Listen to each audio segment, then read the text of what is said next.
Hey everybody. Welcome to our first exploration of the Beatitudes, empathy and the art of theater. Similar to art and music, we'll find that the Beatitudes show up in some very interesting and unexpected places. According to the New International Version, Matthew 5:3 states, "Blessed are the poor in spirit, for theirs is the kingdom of heaven." The Contemporary English Version updates the language to, "God blesses those who depend only on Him. They belong to the kingdom of heaven." Okay, so this is problematic for Western theater artists because our great Western tragedies are filled with characters who have big egos. The ancient Greek word for this was hubris, which translates to excessive pride or self-confidence. Oedipus, Medea, Macbeth, even Hamilton are all great examples of characters who have too much hubris and very little dependence on God. In fact, maybe that's what makes their stories tragedies in the first place. The characters aren't poor in spirit, and their hubris ultimately destroys them. So, where do we find good examples of characters who embody what it means to be poor in spirit and are pursuing that virtue from the beginning of this story? Oddly enough, one of the best examples of this comes from a play called Kurozuka, or the Black Mound, from the traditional form of Japanese No theater. So some quick facts. No theater was developed in the 14th century by Kiyotsugu Kanami, and then further refined by his son, Motokiyo Zeami, who is known as one of the greatest dramatic theorists in history. Today, No theater remains one of Japan's most treasured forms of theater. In addition, No theater is a meditative form of art that is very different from Western theater's focus on plot and action. One of No's primary aesthetic goals is to achieve yugen, which means the performance must produce a gentle gracefulness that combines beauty, elegance, fragility, and sadness. By doing so, No theater expresses the fleeting nature of human existence.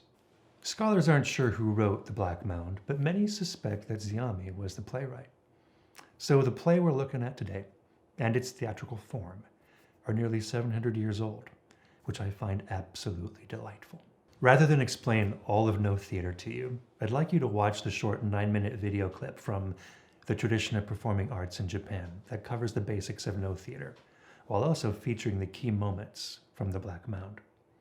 I think this is the best way to expose you to the performance of The Black Mound without requiring you to watch the full production. You'll find the link for the video on Canvas. Okay, so the story. Here we go. Once upon a time, a senior-ranking Buddhist monk named Ajari Yukei set off on a journey with his fellow priests through the northern province of Japan. One day, Yukei and his followers arrived at the foot of Mount Aratara in the Fukushima district. The sun had set, and the priests needed a place to stay for the night. Unfortunately, the only house in the area was a shabby, run-down house occupied by an old woman. Yukei knocked on the door and asked for shelter, but the old woman refused to let the priests in because she was embarrassed by the state of her home. Yukei implored her once again to let them stay the night because there was no place else for them to go. Finally, the old woman relented. As the priests settled in for the night, Yukei noticed something in the corner of the room. He asked the woman what it was, and she explained that it was a spinning wheel for spinning thread, a task appropriate for a poor woman of low standing. Intrigued, Yukei asked her to show him how it worked. So the old woman sat down and began to spin thread. And as she did so, she lamented the fact that she had no power to free herself from her bitter circumstances in this uncertain world. "We shall consider the helplessness of humans," she said. "No one stays young forever. Everyone eventually grows old. How can one be sure that he or she will not tire of such a life, which is as fragile as a dream?" Side note, this is the pinnacle of yugen in the play, the combination of beauty, fragility, and sadness. On with the story. The night deepened. The old woman stopped spinning thread and told the priests she was going to go gather wood for the fire. But before she left, she turned to the men and said, "You must not look into my bedroom while I'm away. UK promised her that no one would do so, and the woman left into the darkness. However, while UK was preparing for bed, one of his young followers could not restrain himself. He snuck over to the old woman's bedroom door and looked inside. To his utmost horror, he saw a pile of dead bodies reaching up to the ceiling. He called out to UK, who came running. Corpses were piled up to the eaves.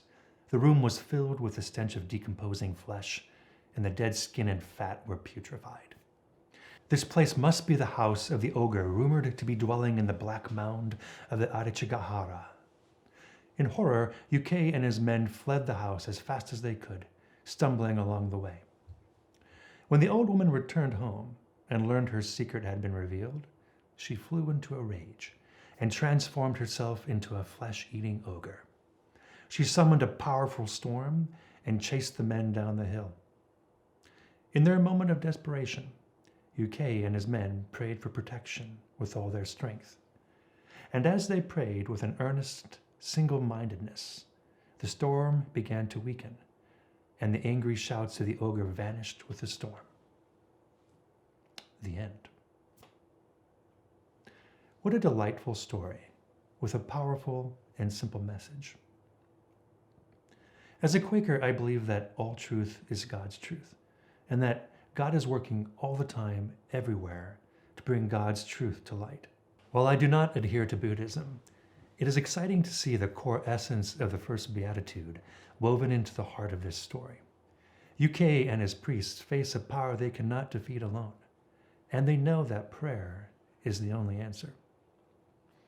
I submit that these priests are an example of what it means to be poor in spirit, and in their specific tradition, they also belong to the kingdom of heaven.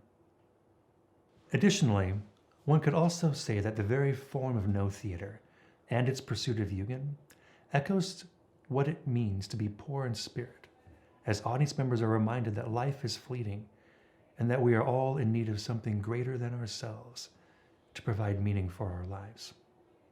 Isn't that fascinating? Finally, the play does some very surprising things with the virtue of empathy.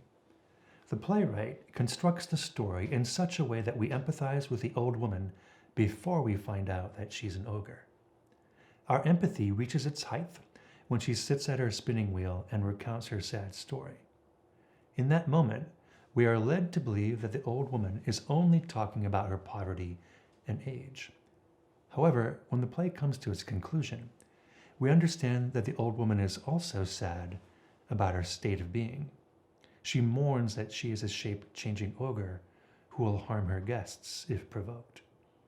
In short, the Black Mound not only calls us to admire UK and his men for being poor in spirit, but it also calls us to empathize with the predicament of the play's antagonist. Might I suggest, then, that this play also echoes Christ's commandment to love our enemies, or at least make some effort to understand them. I love it when God shows up in both subtle and direct ways in ancient texts from different cultures. While the Black Mound may not capture all of the first Beatitude, it certainly does contain echoes of it. Okay, your next step is to watch the 9-minute video on No Theater. As you do so, notice how No Theater uses the elements of actor, audience, time, space, body, and conflict to create a meditative and prayerful form of theater. Okay, enjoy, and I'll see you next time.